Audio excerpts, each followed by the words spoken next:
the week of first match of the year.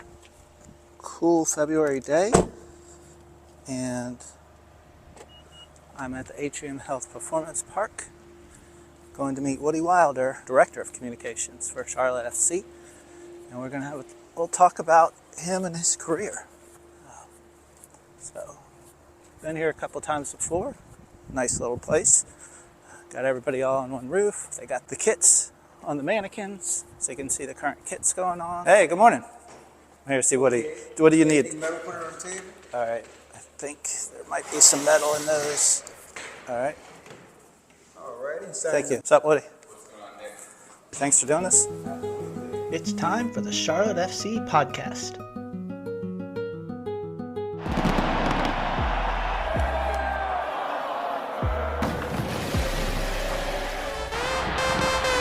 Block, Tuesback's gonna get it back. Westwood, rather Vargas, the touch, the finish! Gone! The Alba, whipped in, good ball! Oh! Christian Kalina, a save to save the season! Crowd belongs to Charlotte!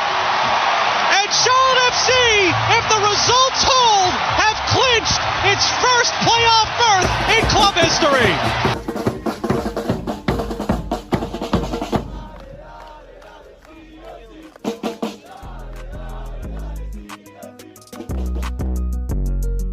We start every interview out with an elevator pitch by the guest. So, like, if you were to introduce yourself to a new person, how would you introduce yourself? Wow, that's a good question. I should know this because I'm in comms. Honestly, I'd just say, hey, my name's Woody, and really good to meet you. Like, okay, scrap that. Like, who is this person? What's the role? Like, is it a business? There you go. See, Is it that's a the thinking personal? that I wanted you to Yeah. have, because, you just don't spit something out, right? Yeah, You got to okay. know the context. Exactly. I'm like, oh, who am I talking to? Right. So if you're talking to fans that don't know you, people that Okay. might not know you in the business. Sure. Yeah. So I'm Woody Wilder. I'm the Director of Communications at Charlotte FC. Been kind of a lifelong soccer fan, and also spent my whole working life in sports media and sports communications and kind of those adjacent fields. And, I'm a big Charlotte FC fan. Tell me a little bit about what people might not know. What does the Director of Communications do? Yeah, so it's an interesting role, and I think every club or every organization, their director of comms might have slightly different roles. And I think that's natural for a lot of positions. But for us here at Charlotte FC, strictly we focus on the PR aspect of it. So kind of all external media relations is probably the good way to look at it. Mm-hmm. And then also we do support internally as well from a messaging standpoint, but that's for people then communicating with outside sources. So for instance, that would look like giving talking points to the ticketing staff when we hired Dean Smith, like just making sure they're aware of his background, so they're kind of on the front lines, or getting with our marketing and email team on something like Copa America, making sure they're aligned with the rules, regulations, what Copa wants out, what those things are, and things like that. So kind of just being that kind of gel that keeps the communication flowing. So it's a lot of different aspects, and it's one you could probably do 2 hours on of what we do. But right. For the most part, people think of us as kind of that media relations, getting our story of a club out to the masses that doesn't live on our channel.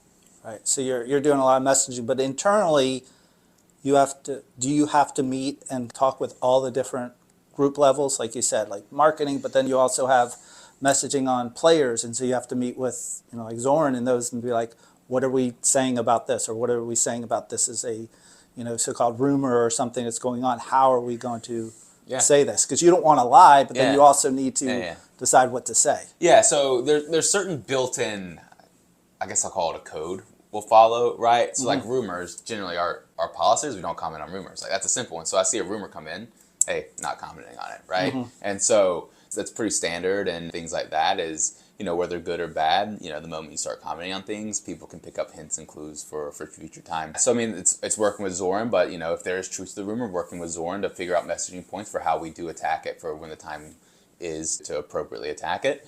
Or it's working, with Tara on marketing, we have kit launch, right?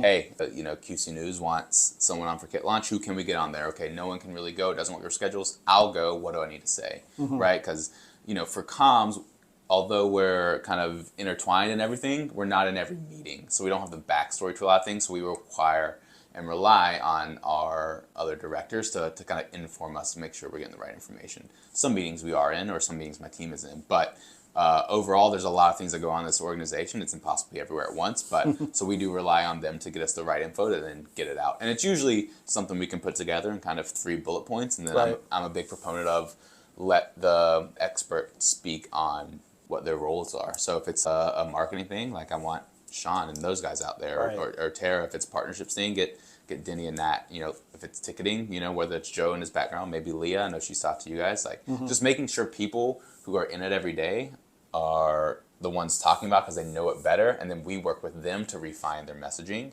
on how to present something, or if they're confused, or if Sean's going on TV, but there's a rumor out there, we have to make sure Sean is aware of that rumor, Right. and then also knows how to say it. So the more you do it, the more you kind of get those normal, easy cadences to get out there. Yeah. You've had experience before. So prior to coming here, you with NYCFC. Yeah. In a different role, maybe a more of a, I guess maybe a manager or Yeah. something there. So my time at NYCFC I was kind of the equivalent of, I guess, Will on our team, right? So I dealt strictly with sporting. So whereas now I kind of oversee our team and have my hands in some executive communication, working across TSE, working high level comms, just making sure the ship keeps running. There it was very boots on the ground every day at the training grounds, or on the road. I think I did the math. Like there were 106 games in my tenure there. It's been Wow. like 3.5 years. I think I went to 104. Wow. Right, and so Yeah. the 2 I missed were for, I think, weddings that I had to be in. But so yeah, I mean, so it was really a crash course on getting to know how to do comms. So that was coming from the TV world. So to get to new communications, it's the flip side of the coin. It's a very simple transition, and it's one that most people do make it at some Yeah. point, it seems like. But yeah, it was good to get to know people and to get to know journalists. You travel around, and this was pre-COVID, so a lot more people were doing a little bit more travel, and it was a little bit of a different space. We also had in New York some big name players. Patrick Vieira was the coach when I started. David Villa was there, and so we had some international luster, which helped to show like kind of big time soccer comms right out the gate. And working in New York in comms is tough, especially in MLS when it's kind of still on the bottom of the totem pole when it comes Right. to sports. So you have to kind of figure out how to fight and claw and get your message out there. So for that was good. And then at the end of the day too, it's part of City Football Group, so I got to learn a lot from the guys over at Manchester City and their comms team, and from that got to go on a learning experience over there just to see how the Premier League does it. Yeah. And you can take a lot of things they do and apply them here to Charlotte pretty easily. Like you're not going to be in the papers every day here like they are and just under the microscope, but there's little bits and pieces that they do that you can bring to Charlotte. That's cool. So this is match week. What are you doing this week to gear up? What are some things on your checklist? That's a good one. Let's see. I was on TV yesterday, so that was one, which I don't like going on TV, but it was really, my schedule was the only one that worked with that. So did that opportunity, and then it's kind of, yesterday was a big day of planning, right? And we obviously have a target of what we want to do as a club come this week. And so for me, in my role, I have to make sure our team is getting our story out there to hit those targets, right? And a big part of that is kind of twofold. One, sell tickets. Everyone here is in the ticket game, right? That's a leading driver for us, is we want butts and seats. We want people coming out to the games, and we've kind of established that. But in order to do that, you got to get your messaging out to people who might not be in the know. So we've been targeting how to make that final push this week for that. So so got with my team yesterday on that, of how to accomplish that, both with players and front office staff, to get the messages out. and when you say your team, just so Yeah, people so my might team, know. that's a good question. Thank you. Will Martin is our comms coordinator, and he works almost strictly on the sporting side. So he's working with the players and Dino to a large degree every single day. He was out with the team all of preseason. He was the one asking questions for Right. digital after the fact. And then we have Corelli Avila, who is our senior coordinator of communications, and she's kind of a little bit more of a hybrid role. She does community and corporate comms. She helps support in that space, so she does a lot of stuff with like Dustin Swinehart and our community programming, making sure Special Olympics is getting covered. She's doing a great job with like our partners and making sure we're starting to get unified in partner communication, making sure us and Ally are working the same way to grow the game, to grow our partnerships, things like that. But at the same time, she doubles as our Hispanic media contact, and she's done a fantastic job with that, making more inroads than we previously had in the Hispanic space, not only in traditional media, but in the non-traditional media. And she's able to really get through to Enzo and Kerwin and, get them to not only Hispanic audience, but also to an English audience. Because in soccer, there's that language barrier, right? And the English-speaking audience, like take Enzo, for example, a lot of people only know Enzo based on his play, right? And that might be an unfair representation of who he is, right? And so how do we get that into someone who maybe doesn't speak the language? So that's something we're working on too. Same with Kerwin, right? You only know what you see, right? And then maybe what you've picked up in social media or whatever. But so that's a big part of our role, working across cultures too. So when you're doing that, do you sit down, I guess, with marketing and saying, we want to, show a side of Enzo or Vargas that not normally, what can you put together? What can we do? Yeah, I mean, I think from a collaboration standpoint, I think we do have the players we want to focus on, right? And those are the ones that, from a marketing side might drive engagement, right? Or might have good stories or things like that. Or is it a player that we want to get into the spotlight a little bit more because they're doing well? But it, sometimes it's just they're good characters, right? Like there's a lot of kind of methods to that madness. But yeah, we do kind of focus on, let's call it those guys because we're talking about, it's like, okay, how do we do something more with Enzo, right, for an English-speaking audience, right?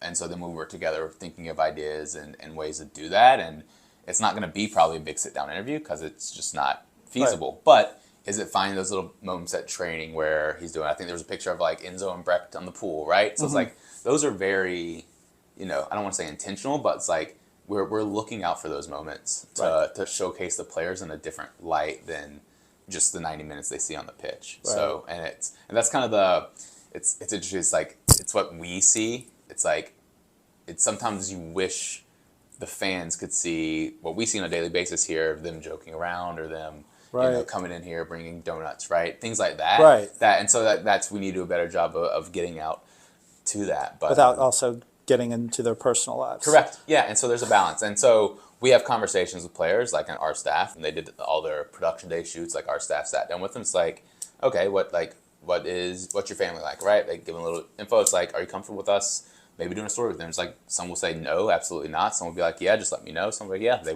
they want to do media too. And so, it's just getting to know what the players' boundaries are, and then making sure you can show it off in a great way. Well, we've had, of course, an explosion with social media, and players, of course, have their own media now, which they didn't. They relied basically on the comms department.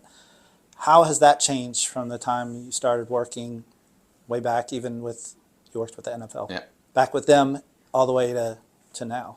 Yeah, I mean, it's interesting, especially when you look at soccer, right?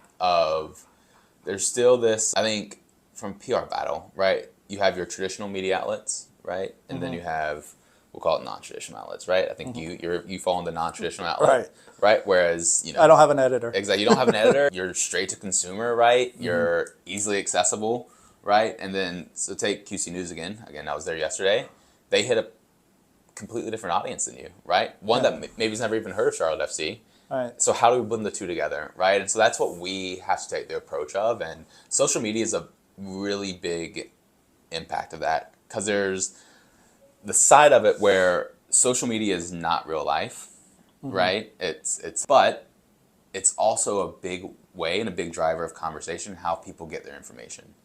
But sometimes that can be siloed because you're not in the algorithm, right? It's a big balance. And I think for us, we heard something this offseason. We went to a conference. They were like, the battle is on social media, right?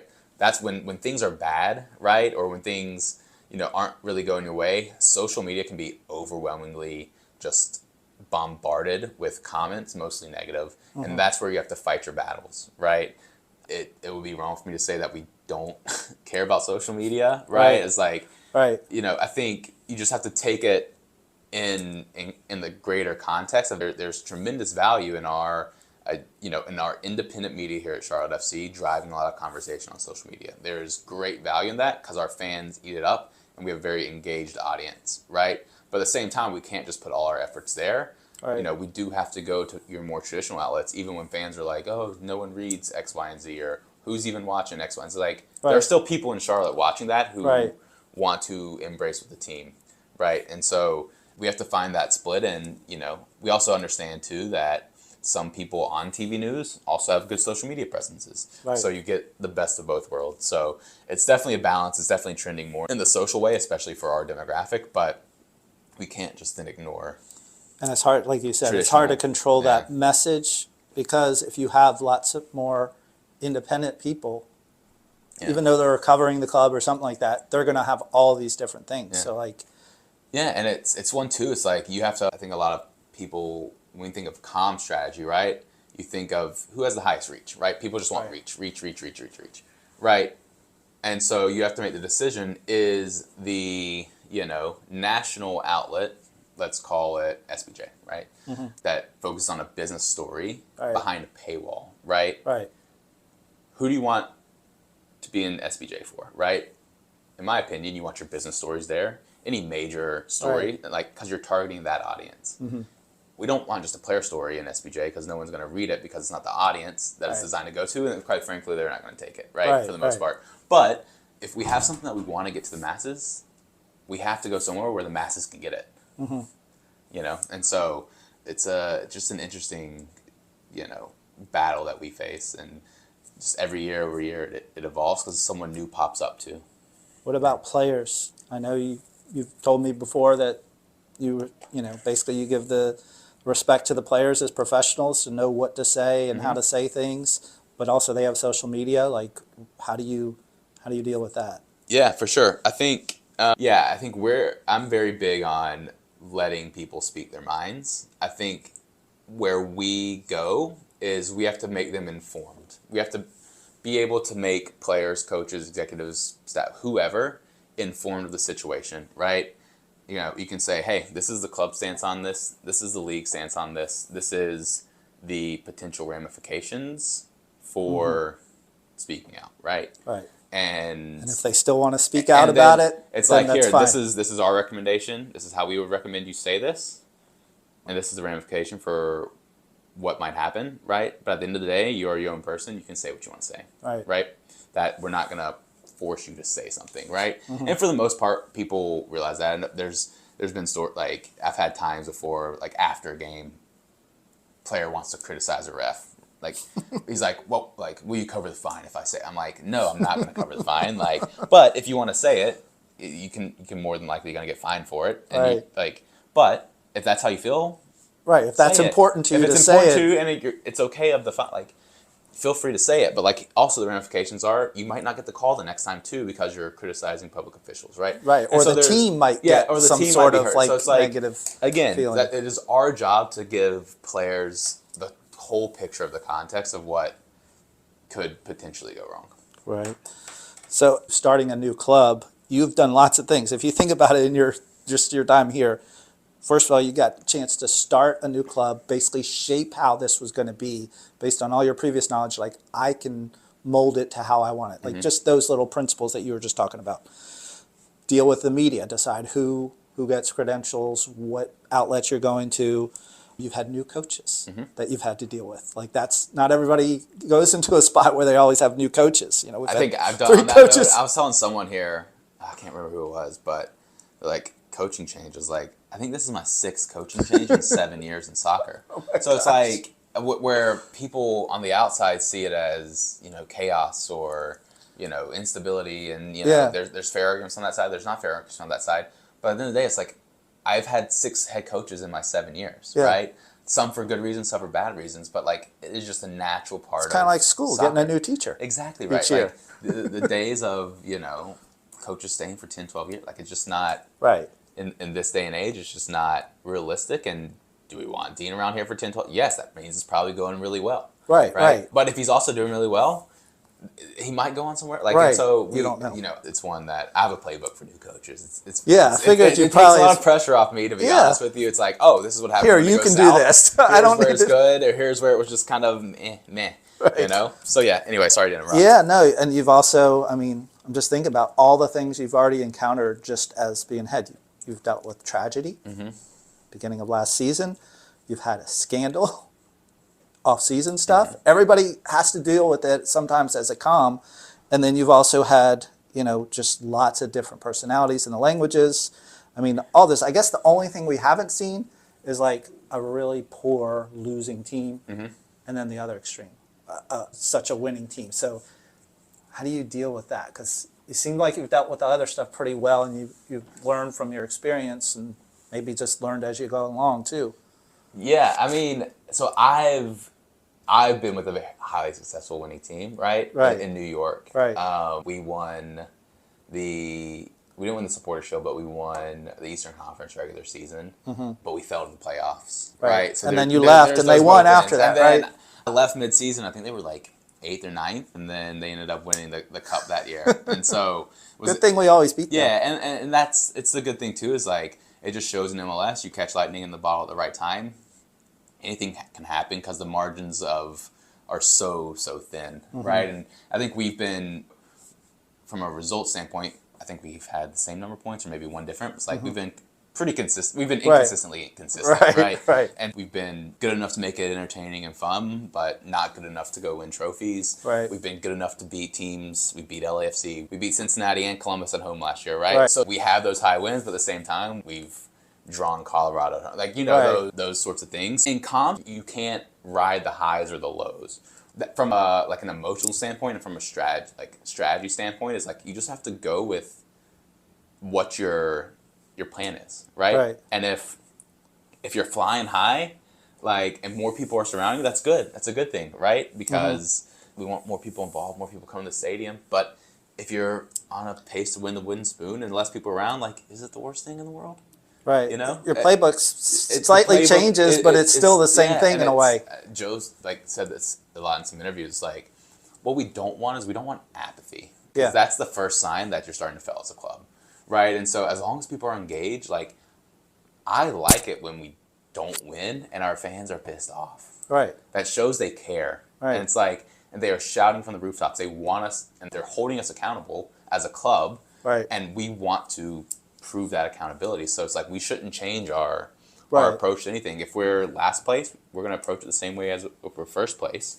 It's just the people that show up might be different or whatever. But like, we can't start like shutting down shop when we're bad, because people are going to remember that when you're good again. So we have to have same access. We have to have same relationships. Like, we can't just go with the flow. And I think that's one of our biggest challenges from comms, is you deal with so many different people and you have so many stakeholders pulling you in different directions. You have to make the best decision for the club, not necessarily the best decision for the marketing side, not the best decision for the ticketing side, not the best decision for the coaches, the club. And sometimes those butt heads, and you're in the position to make a decision. So that's also the part of, you kind of went through what we've been through as a club. It's like, you just don't know what's going to happen today, right? Like, you just... You can have the plans, but it still doesn't mean it's going to... And it's, you know, and it's one that, you know, hopefully you have playbooks for them. And I think from a crisis standpoint or from a unknown standpoint, I think I have a pretty good, like, first instinct of what to do, and then you bring people in. And that's one too, you can't just rush into things. But sometimes you do have to make quick decisions. You get a call from someone, it's like, hey, I had this, I'm running it in 2 minutes because I have, not 2 minutes, they'll give you more time than that, but like, I'm running within a half hour, right? Just give you guys a chance to respond. And then like, you have to go bang down the door and be like, hey, we need to talk about this right now. So, so yeah. So how do you deal with that sensitive information or new information that you might hold that the media doesn't? Like, how do you do your planned leaks and stuff like that? What is your strategy there? We never leak things. No, I mean, I think it's really, it just depends. Sometimes it's a game of chicken. It's like, I know something that you don't know, right? Or you don't know something that I don't know, or you know something that I don't know, and that happens a lot. And sometimes it's just a game of a game of chicken sometimes. I think most people think I'm in the know, but there's certain times that I just truly don't know things. You're just and reacting. And then sometimes I like it that way because it's kind of plausible deniability. It's like, hey guys, I truly don't know. It's like a lot of times in these transfer rumors, I truly don't know because it's just things are happening in the agent sphere. Right. Sometimes I do have a heads up. And again, it's more of the, hey, we don't comment on rumors, but every single time I say we don't comment on rumors, right? And it gives me cover too both times. Right. And so for us, we never mislead people. I take a hard stance. We never will mislead people. For the best relationships I have here in the city, I'll just talk to people off record. Like, Right. shoot Just them say, straight, hey, this is coming, but hey, just wanted if to. you have to run something, we don't comment on rumors, but X, Y, and Z is happening, and this is why. Right. We're And this saying is this is Yeah. what our stance Yeah, is on and it's it. the same time too. It's like if a rumor is bad and it's like nothing's happening, Right. I might tell someone, hey, don't waste your time chasing this down with other sources. Like, Right. not This is- happening, or it's not happening in the next whatever. And Right, so- because they could blow this up, and it could be something that then you have to deal with later. That yeah, you're and like, it's one of these things too in our fan base, right? Is we have 2 DP openings, so they just want the DP. So any player that sees linked to us, right, oh my God, we're after him, whatever. It's like maybe we're not after him, right, you know, like. Right. But again, that's how we've kind of set the strat, and we just have to go with it. And if people think we missed on a target that we were never after, hey, so be it. You know, Has any team won without full DPs? Colorado, Yeah, they won the West a couple years ago. I mean, DPs are important, right? Right. Everyone's going to say that, Yeah. right? But you know, underperforming DPs can really hamstring a team as well, and you've seen that happen in MLS before, and also 3 bombshell DPs don't always equal winning. Like MLS is a weird league, and again, last year Columbus, very good team, but they hit form at the right time, right, right? yeah, Miami on paper this year, everyone's saying it's the best team in league history, right? But Right. You still got to play the games. it's like they had every player on the field last year, and we beat them 1-0 at home, right? Like you play the games because again, those whether you like it or hate it, that's how the league is designed. How'd you get here? Like, what? Tell me the story of you getting hired here, because I'm sure good you story. probably out there. Do you have one? Yeah, no. So I mean, it's relatively straightforward. So go back just. So I was working at NFL. I think you mentioned that earlier. So I was Yeah. a producer in NFL. You work with like Mariucci and Yeah, Michael so Irvin.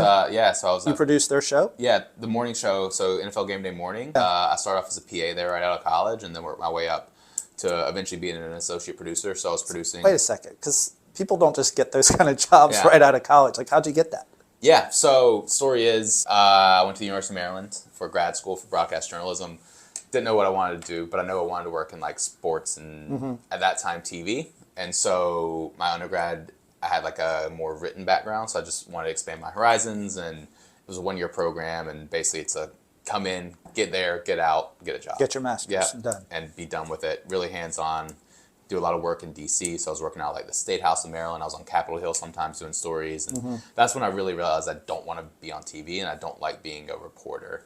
That behind the scenes is a little bit more my role, and then just make connections there, and had a professor there who we were talking at the end of graduation about what we want to do. Is like just want to work in sports and TV somewhere. It's like, do you have any connections? She's like, hey, I have someone at NFL Network that I know.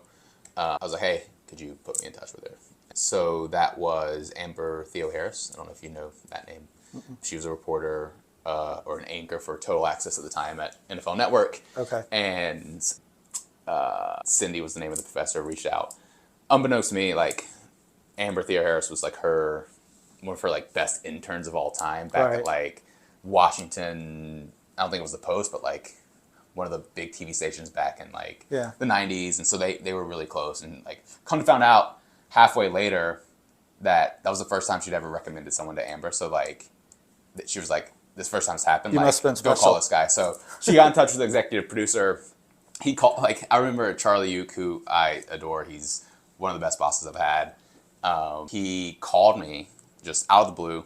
I think it was, this was like 10 years ago, but first time we talked, I was on a dock on Clater Lake, a little buzzed, but he called. You're like, I gotta answer, It's like, I right? gotta answer this. It was an LA number. I knew it was kind of happening, and he like talked to me for like 5 minutes. I think it was around NFL draft. Like I can't really remember the details of the Right. conversation, but he just called me. We talked for like 10, 20 minutes, right? It's like he asked me what I would do for like, was it the draft class or like Adrian Peterson something or other, like scenario yeah, type thing. like it was a scenario that was going on in the NFL, and it's like, hey, if you were covering this day, what would you do? He's like, oh, hey, cool, we'll be in touch. And then he basically sent me an email, like gave me like a little, I could probably find it if I still have my email, but he just gave me like a scenario. It's like, hey, we have a show, like A block, B block, C block, or whatever. It's like, just draft out a show for me, boom, and send it back to me. He's like, okay, do you want to start? Essentially, like there's a little bit more context to that, but it was, like, it was very straightforward, like not really a formal interview process, like not that, and then came in there and just impressed them on the ground floor. Did PA for 2 years, did an AP for a year, and then my final year there, had an opportunity to talent produce Michael Irvin, so which was a blast. So basically, my role that week was I was still doing kind of, you know, say it was Tom Brady versus the Cowboys, right? Like you would do some sort of feature, 30 to minute little. Put it together to tell a story about that. You tell a story, and then that leads into a conversation on the desk, right? And so I would still do that, but then I would be Irv's talent producer. So like every week we'd go through the rundown. It was a 4-hour show too, so we had to go through the rundown of all these topics, and you know we'd start off and be like a Wednesday or Thursday whenever we got it right, and you know, B block, we're talking Cowboys versus Patriots. He's like, what are you going to say about this? What are you going to say? He's like, I'm like, what are you thinking? He's like, hey, here's what I want to talk about in this segment. And I would say 75% of the time he knew what he wanted to talk about, right? Or at least had, you know. Like, he did his homework. He did his homework, and he was like, hey, there was a play, it was 3rd down in the 4th quarter, Dez caught a slant. It's like, I want you to show me that slant and get the B-roll and cut it like this. And so I would have to go find the plays and then send it to him. He's like, that's exactly what I want. And do that. But then what I really appreciated with him is like he actually valued our feedback as well. And he was like, hey, like, I don't know what to do. Like, I don't really have anything I'm strongly thinking about this game or whatever. It's like, what are the other guys talking about? Let's find some way to go different. What are your thoughts on this? How can we go in this? So I would be like, hey, I really saw this in the game. What do you think about it? That's actually a good angle. Like, I didn't think about that, or I didn't see that in that game. And so he would go with that. So like, really felt empowered to like change some narrative too. And he was great to work with. And then are you still in contact with him? No. I kind of fell out of contact with them after I left, and it's, you know, they have busy lives and things like that. But yeah, it was one that was so cool, and like just being in production meetings. So like Saturday production meeting, you would be in there. It's Rich Eisen to my right, Marshall Falk, Kurt Warner, Steve Mariucci, right, Michael Irvin, all of their talent producers, and then like our exec, just all in a room, just talking football. And you're just like sitting there, just like, oh my god, like this is good stuff. But and just like the stories they would tell and things like that. So it was a fun time, and got to meet a lot of cool people through that. And I was like freelance there, so I basically worked from August to February on the show, July to February, whenever it was. Then in the summertime, I would generally work with NFL Network, but for shows that were out of a production house. So I was a contract worker for like 7 months, and by law, you had to take like 5 off. But they would like essentially get you in touch with producers who were hiring for projects for the network. So like I still worked. I did something called Game Changers, which was a show like leading up to the NFL draft. So like I got to work with like Patrick Mahomes and like Dalvin Cook and some younger guys when they're coming out to draft, and like telling their stories about why they're going to be that kind of like the next generation. We'd bring them down to San Diego. Like our talent would put them through drills. So like Irv would come down there and meet with the wide receivers. So I remember we had Michael Thomas, Braxton Miller, some of these guys, and like they would do drills, and it was me, an executive producer, and another guy just putting a show together. So we just put together 6 episodes of a show, and it was awesome. So I did that, and then after that show ended, I got an opportunity to work Copa America, which is now coming to Charlotte, which is kind of cool, kind of full circle. But someone from NFL Network, Mark, he was hiring for it. He knew I liked soccer. He knew I spoke a little bit of Spanish, so he ended up putting me with Costa Rican national team, and just be embedded as like a social media person for the tournament itself. And then there, my boss was Nicole Chayette, who worked at New York at the time, and we just struck up a friendship, kind of professional relationship in that sense. And then she was like, hey, I have an opening, come join me in New York. And so turned it down the first time because I was wanting to do one more season in NFL, and then I was like, if you don't have anyone in 3 months, call me back and I'll do it. Just call me back in 3 months, and I did it, and that's how I got into soccer. Oh wow. Yeah. And then here? And then Is that here, pretty so straightforward? here, worked for 4 years there. Always wanted to come back to this area, so I went to school in Greensboro. Grew up in Wytheville, Virginia, which is like 2 hours north of here. So a lot of my like closest friends still live here or moved here and live here. So I always wanted to end up in Charlotte and work in soccer in some capacity if I could. But ultimately, I wanted to end up in Charlotte after I lived in New York, LA, like did the whole thing. Wanted to be closer to family. And then the team came up, and then just so happens had connections down here. So Tom Glick, former president of Panthers, was the president of NYCFC. So my bosses there knew him really well. So they recommended. I actually had an interview prior to COVID in 2019. I remember coming down, meeting with everyone, meeting with people from the Panthers because they were still kind of going up and running, and they were like, "Hey, really enjoyed this conversation. We'll give you a call back in a couple days," right? And so I felt really good about it, and then COVID hit, and then Silence. well, not silence. They kind of kept me in the loop a little bit, just how Things were were on hold. Yeah, but things were on hold for a long time, and then worked through COVID, which was wild, and then 2021 came back around, and they started getting back up because they knew 2022 was coming, and then I reached out to Jess O'Neill, who's now with the Dynamo and Dash, but I reached out to her because I saw her on LinkedIn because I think by that time Tom might have been gone. I can't remember. Yeah, we had a lot of transition in the beginning. And so I reached out to her, and rest is history. So eventually got my way down here. And you started here, but you got promoted right away? Is this because they just didn't have that position yet or something? Yeah, so it was, I came in, I think, as a manager, which I had been doing for 4 years beforehand. So I always knew there was opportunity to go up. And Jess, at that time, Jess oversaw marketing and comms. And then they eventually split it to where marketing and then comms. And so I was able to move Just into that role. Kind of and so have it I kind and of own understood, there was obviously no promises or anything like that, but understood there would be a pathway forward.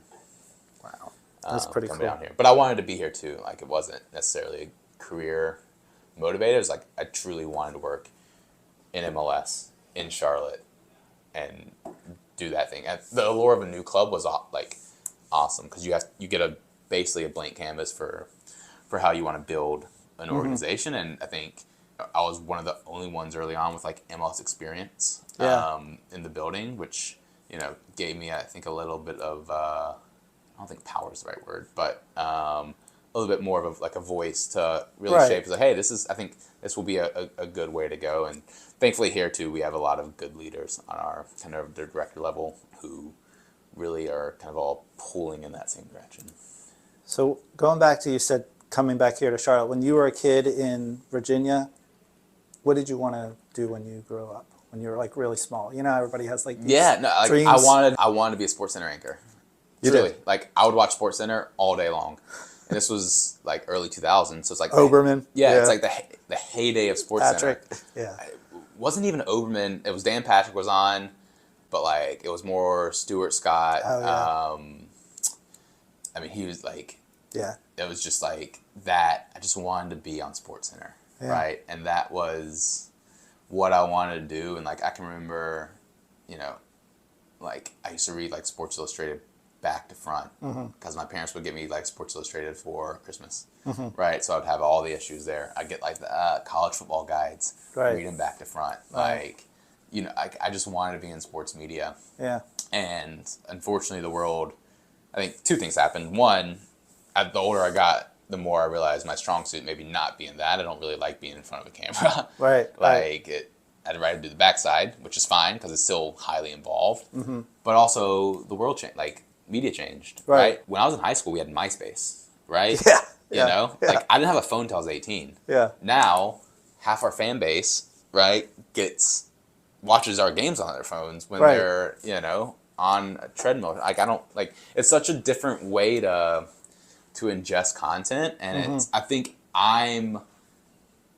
that's where the leaders now coming up in especially comms and digital marketing and social media are really looking at things in a different way because they grew up in that era. Right. And they're now starting to be the ones kind of make in the decision-making role. Right.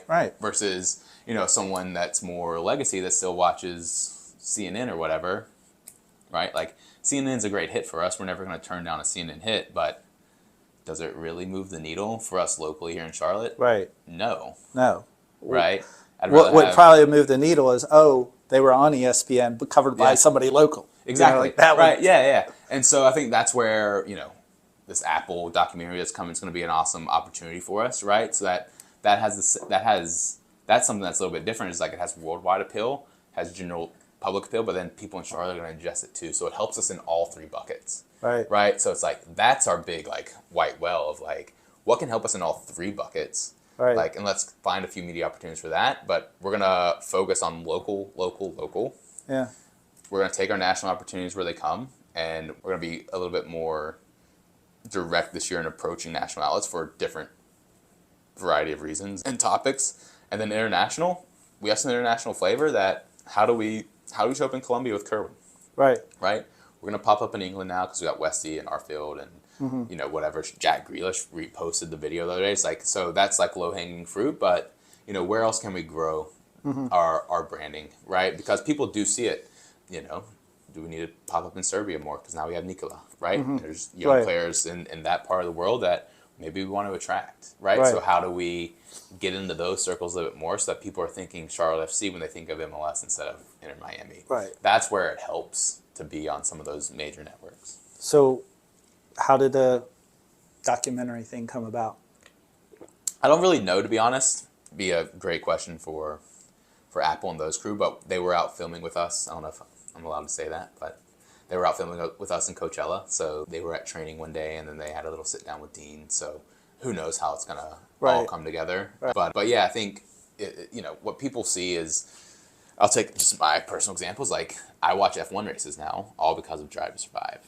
Right? I started watching Drive to Survive, didn't really know what F1 was, and kind of the stories and just the way they produced that documentary really gave me an investment into that. Yeah. Same with like I haven't seen the new season yet, but like Sunderland Till I Die, right? If you've seen that, some of the Amazon Prime, All or Nothing's, the Hard Knocks, like those get you attached to people, right? Right. You care more about it. You don't even so, care about the game as much as it's like these people are. And then I think when you have a media partner like Apple, right, biggest company in the world, arguably, right, that they have the ability, the resources to do that, and they've partnered with the best of the best that produce the best of the best, and those guys want to tell those stories. And at the end of the day, too, they're football fans, so they want to showcase that, and I think we have a lot of good stories here. Like again, we're second in attendance. Like come to Charlotte. We say it. Charlotte is a soccer city, right? Like that's our pitch to Apple. So now my comms team, we have to pitch the Apple producers of why they should care about Charlotte this season instead of Cincinnati or whatever. Now, some of that's going to have to do with the results. The results driven. If we're at the bottom of the table. But even if that, I mean, you could have somebody like on those Hard Knock shows and all that. They're terrible. Yeah, exactly. But yet you get to see all what transpired during that terrible season or whatever. Yeah, and so we just have to create storylines. So that goes back to your point of like when things are bad, when things are good, we have to stay the same. Yeah. And we have to stay true to our tenets of what we know can be successful. Cool. All right. So hardest part of the job, this job. I mentioned on it earlier, I think it's balancing, pooling needs from the organization, right? And I think, you want to service everyone, not in like a people-pleasing way, but in just like, generally people want what's best for the club, but sometimes those are competing and you can't really do both. And so it's just trying to manage those relationships and that. So I think for me, that's the hardest part of the job. Like, to be honest, for crisis comms for me isn't that hard. There's generally a right answer. Like those can be long days and long calls, and you have to be on your toes and make sure you're not misspeaking and things like that. But it's more so how do we balance everything at the club, right? Do you have like little checklists and things when you do have to have that stuff? You're like, all right, we need to. Yeah, so I'll for that I'll pull up we'll have a talking point doc. So if I'm on the phone, it's a little. I don't think anyone. It's not a secret sauce to anyone, but like we'll have the talking points, but then also like facts as well. Right. Like, hey, these are the facts of the situation, right? You got to shape the message. So if you don't tell the facts, then it just all looks like you're just saying Yeah. this out of your opinion. Exactly, and so it's just making sure you have your facts, and those conversations usually go pretty simple, and it's you have on the record conversations, you have off the record conversations, and it's just maintaining relationships. I think that's one thing we have really well here is like our relationships in the city are really good. That's not to say that the media is propaganda for us, because I don't believe it is, and you know, we need those relationships, because sometimes that's the difference when, you know, the bad times are bad, like they're maybe not as bad as they can truly be, but then the good times, they might not be that good, but they look a little bit better too, right? Right. And so a lot of that just goes into relationship building, and it's something we make a focus on too. What would the people who work under you say you are as a supervisor or leader? How would they describe you? I think they would say good things about me on the record. Off the record, we'll see. No, I think this is how I learned in both NFL and in New York, and I make a point of it when I do hire people. It's like, I'm not a micromanager by any means. What I want to do is I want to give people the tools and the opportunity to succeed. And I think that's how I look at management. Like, I am there for you guys if I need to support, right? If you feel something's weighing in or weighing on you and you need help with it, let me know, right? If someone's giving you trouble and you need someone to come in and Right. help support and do that, let me know. If players, you know, giving you a hard time, I've dealt with that before. It's like, here's how I dealt with it last time. Like, Right. maybe let's approach it And this you're way. not going to count it against them No. for coming to you, because No, they like, get it's- better and then they don't have to come to you next time. Exactly, and that's the thing too of what we have a really talented young team of communications professionals, and that's how they're going to learn, right? And I personally don't care if we mess up, right? I remember it was in some movie I was watching, but it's always stuck with me. There was someone that says there are two types of mistakes. There's like the one where you forget to walk your dog in the morning and he Right. might pee in the house, right? Right. Like, that's a mistake, Yeah. right? You'll get over it. Right. Dog will get over it. It's fine. But You then clean there's it up. also invading Russia in winter, right? Like, we shouldn't do that, but like, we can deal with the little mistakes. Like, let's just Right. not make colossal errors, Right. right? That will actually harm our brand. Like, Because over and over. over also. and over. Yeah. But if you do make one, it's fine. Like, how do we learn from it? And Yeah. and we're going to be here to clean it up, and everyone here is going to pick you up, and we're going to make sure it doesn't happen again. Right? And so there's times I drop the ball, my team drops the ball, but we just keep going. You know? Do you have a big fail? Sticks with you? Big fail. There's one. There's been a lot of times where like interviews have been miscommunicated about, or like said exclusive but it wasn't exclusive, or you know, something like that. Right.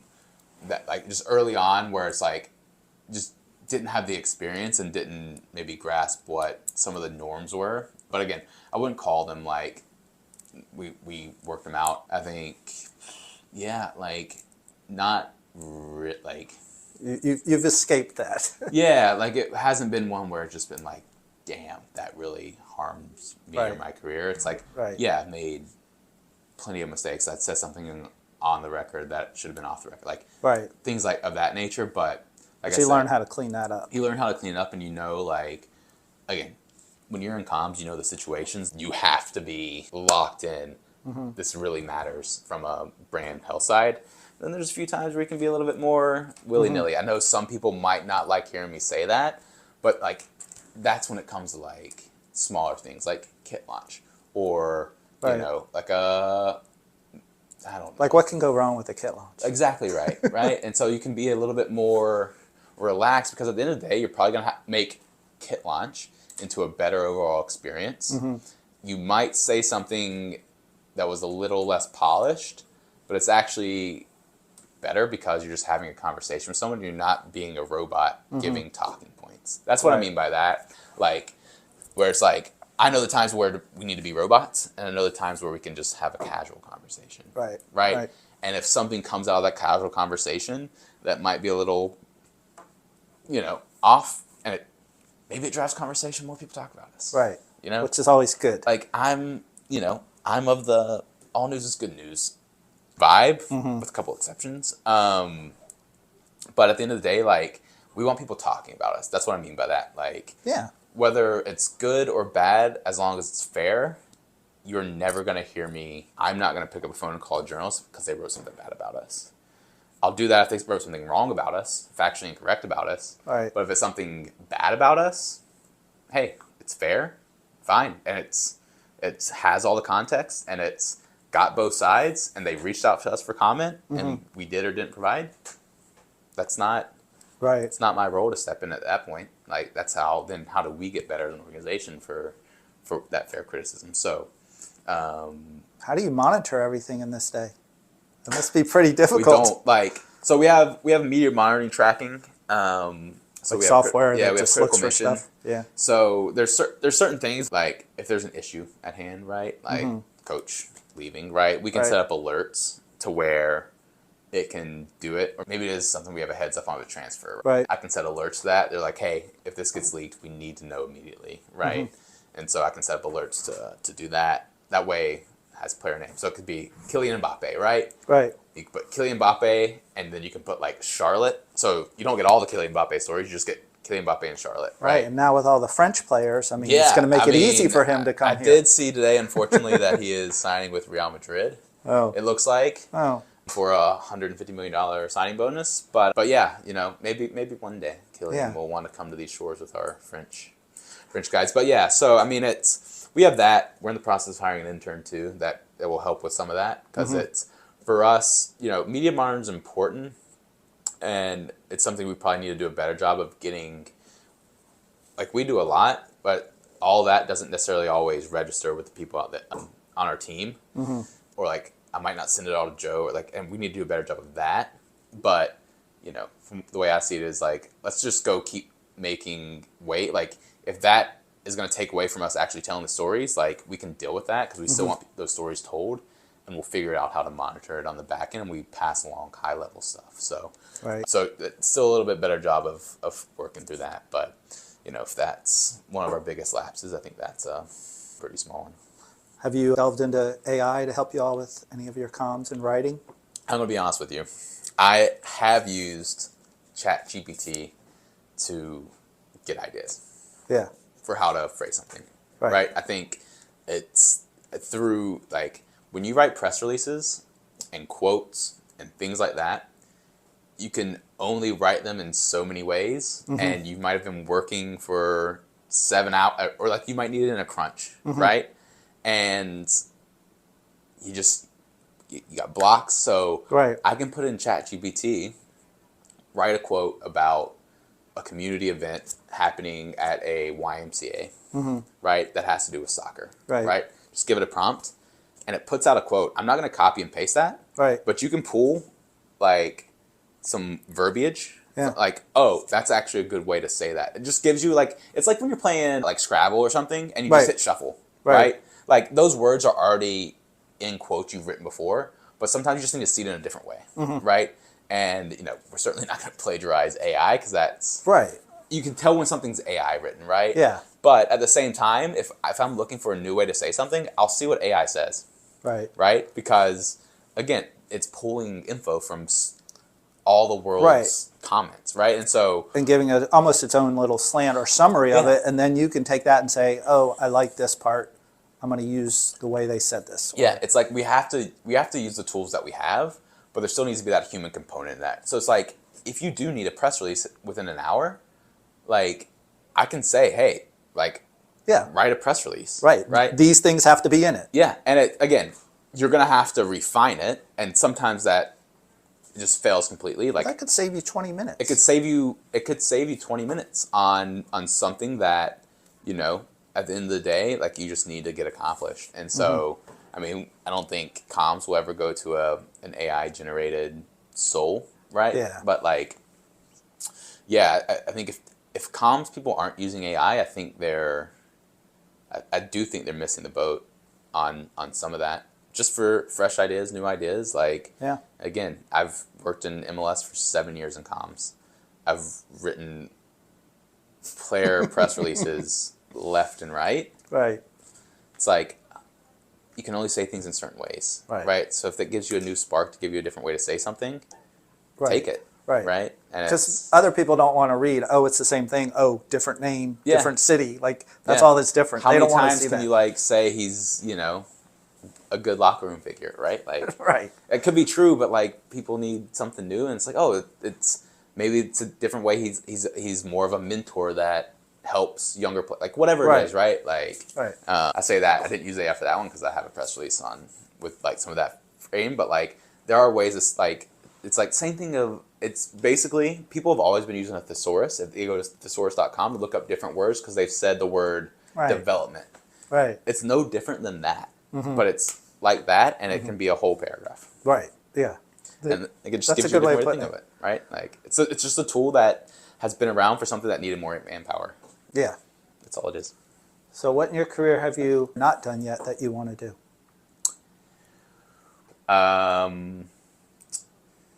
It's a good question. Most people, are like, I'm happy where I am. I'm going to Yeah. concentrate on that. But like, if you were to be like, this would really be cool. Yeah, could I do this. mean, I think for me, I've never worked something at the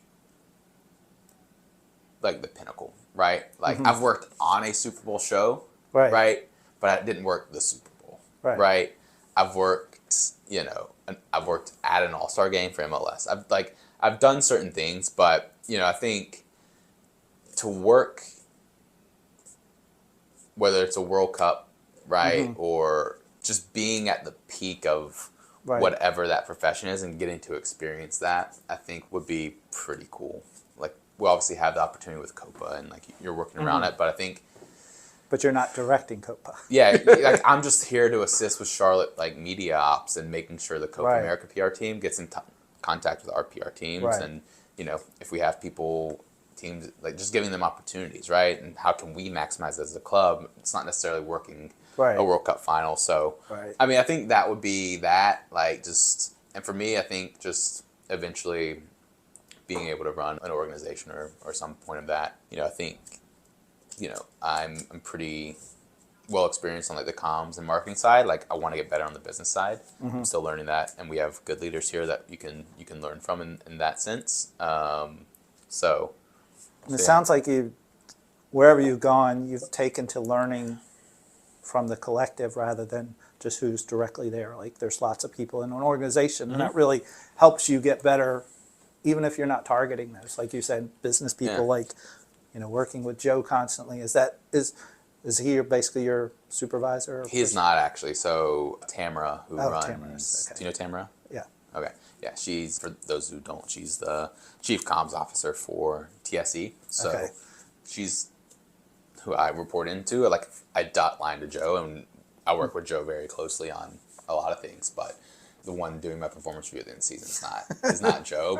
But yeah, I mean, there's tons of people here that have just tons of different backgrounds and experiences that you can learn from, right? And Yeah. you just learn something new every day here, and you just hear stories of whether it's Dustin and his Charlotte Eagles days, or Right. David Vaughter, our legal counsel, used to work for like the Real Hawks back in the day, and like early wow. days, like local soccer in the Carolinas. So like there's just tons of stories here. So it's just interesting. Yeah. All right. Our last part of our podcast, we do right. something just quick, kind of personal questions. We call it stoppage time. It's stoppage time. I know you're a big wine fanatic. Thanks for the wine, by the way. You're welcome. Appreciate Yeah. that. Wanted to thank you personally. You hike, and of course, we see the pictures of your dog. So Oh, we know yeah. you love your dog. What's your dog's name? Beamer. Beamer. Oh, yeah, that's right. Not Virginia- after not South after- Carolina, Virginia Virginia Tech. Tech. Frank I know. Beamer, Frank, the not- original GOAT. We I know. love Shane to death. And for all the South Carolina listeners and grads that listen to you, I wish he did come to Virginia Tech, but prize the guy now. So we're happy. Both fan bases. I can't speak for South Carolina, but Frank is the original GOAT. So Got it. I always wanted to name my dog Beamer. Perfect. All right. So do you have a personal ritual? Personal ritual. Like some sort of thing you do each day? Or weekly or something like that? No, I mean, no, not like I'm more of a morning person. So like I have like my morning rituals. So it's generally wake up, make coffee, walk the dog around the block, come back, check on what's going around in the world. Usually put in a podcast, listen to sports talk radio, do whatever during that time, and then just get myself ready for the day. So like that's what I generally like the most is honestly my morning walks with the dog, because we go like an hour sometimes, just Oh, like nice. around the neighborhood. Yeah. And it's How early do you wake up? it depends how early the dog gets up. So at this morning it was 5:15. Oh, wow. Yeah, it can go as late as 6:30, but it's usually somewhere between 5:45 and 6:15. Nice. A favorite unplugged activity? You mentioned hiking, so that's a good one. It's a little bit harder here than where I grew up or things like that. But yeah, that's what Were you like a camper when you were a kid and Uh-huh. that kind of thing? Like, did you go camping? No, or- I hate the outdoors and like I hate doing that stuff. Like I want to sleep in my bed. Yeah. I don't want to rough it. I don't want to make a fire. I don't want to do any of that. Like I want to eat. Like But you can go and do a trip, kind Yeah, of. Like yeah. a hiking is like a Yeah, trip, so basically. like sometimes like back home, I remember I think during COVID, me and my dad like would go, just go on a hike, and we'd just go to the Appalachian Trail, right? Because it was nearby. We'd walk 3-4 miles one way, and then just come back to the car. Yeah. And I know like my dad's gone on hikes where it's like mom will drop him off and then go pick him up at a different spot. Like so, it's Yeah. like I like being outdoors and doing that sort of thing. So for us here, it's like we go to Whitewater Center a lot, go on those trails. Go to some more of like the more parks and do that. Do the urban hiking, as I like to call it, just walking around. Sick, yeah. So yeah, just trying to be. If I do want to unplug, that's what I'll do, and I'll just leave the phone at home. Yeah. Do you have a snack that you generally like that when you watch a match or something? Is there a certain thing you're like, yeah, I got my thing, I'm set up? Yeah, at home it's generally like chips and salsa, I Yeah. would say, or like trail mix, one of the two. But generally chips and salsa, maybe popcorn, but depends on the time of day. If it's EPL, sometimes a Guinness. It's always good. 10 a.m. 10 Yeah. a.m. Guinness. Never hurt anyone. Who's your team? Fulham. Okay. Yeah. So they had the Americans back in the day. So yeah, we're okay. All right, next one. Interior, exterior, what type of design impresses you more?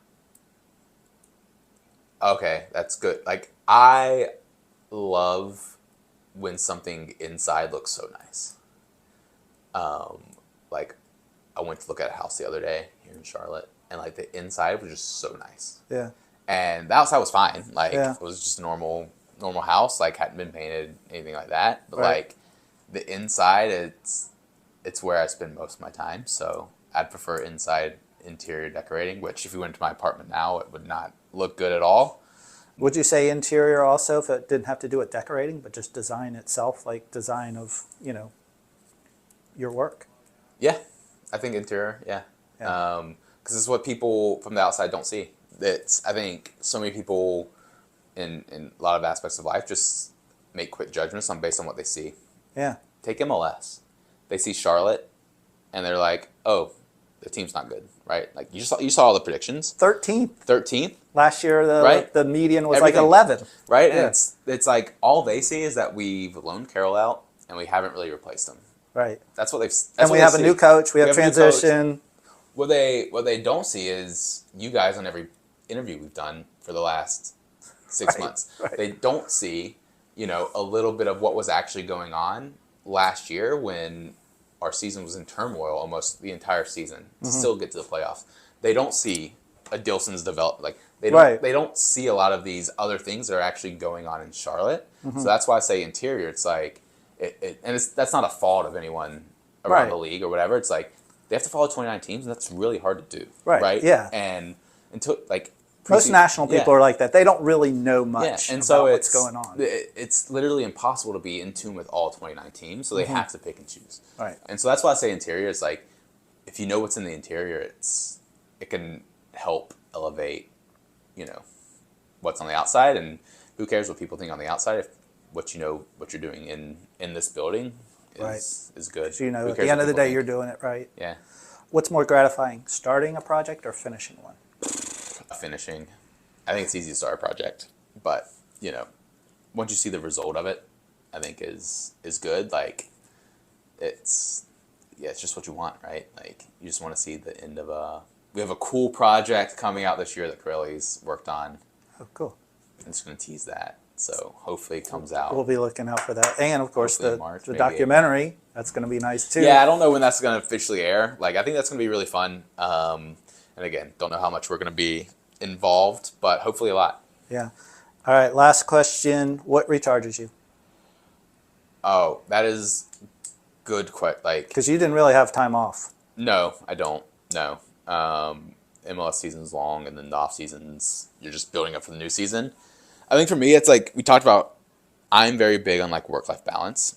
And if I'm not in the office, like I really don't want to work, right? Like Right. that's... You shut it down. I shut it down. It's like I know what I need to do, and I know what I need to get done. And if I'm not getting that done, I take responsibility for that. But when I'm at home, I want to be at home.